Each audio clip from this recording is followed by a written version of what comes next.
Welcome to my channel.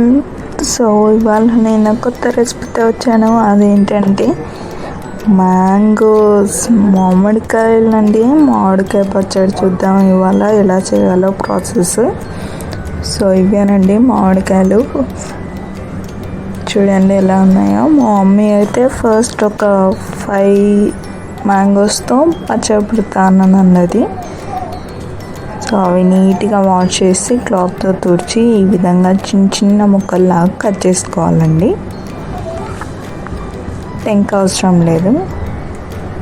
So ఇవేనండి mangoes. Smell అయితే చాలా బాగున్నాయి. ఒకటి టేస్ట్ చూసి చెప్తాను ఎలా ఉందో. కాయ పుల్లగా ఉందండి బాబు.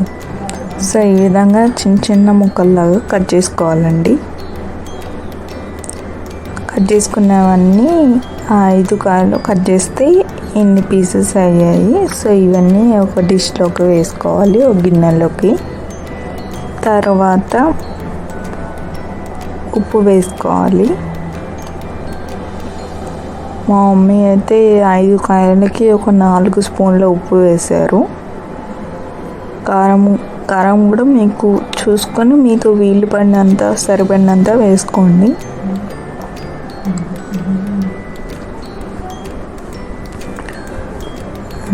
తర్వాత కొద్దిగా మెంతి పొడి,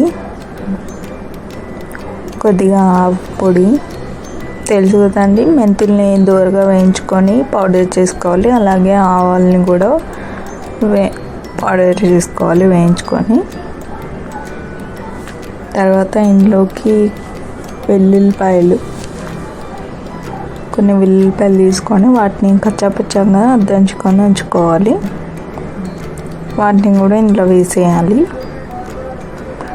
దాని తర్వాత విడిగా పొట్టు తీసి పెట్టుకున్న వెల్లుల్లిపాయలని ఒక 10-15 అలా వేసుకోండి. వెల్లుల్లిపాయలతో టేస్ట్ చాలా బాగుంటుందండి. తర్వాత ఒక చిటికెడు పసుపు వేసుకోండి, 1/2 స్పూన్ వేసుకోండి.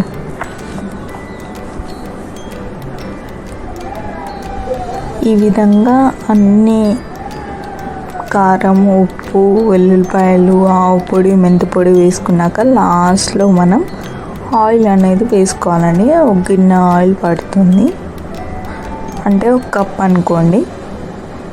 సో వీటన్నిటిని కలుపుకోవాలండి.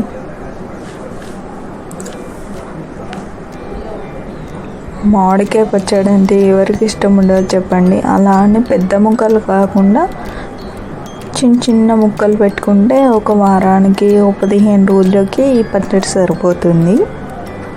మాకైతే 1 నెల వస్తుందండి ఈ పచ్చడి.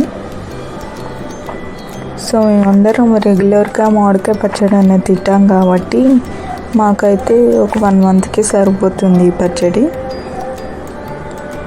ఈ విధంగా చేసుకోవాలండి. 3వ రోజు మనం టేస్ట్ చూసుకోవాలి.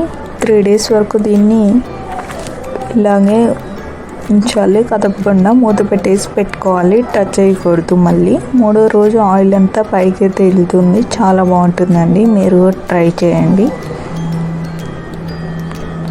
ఓకే అండి, బాయ్.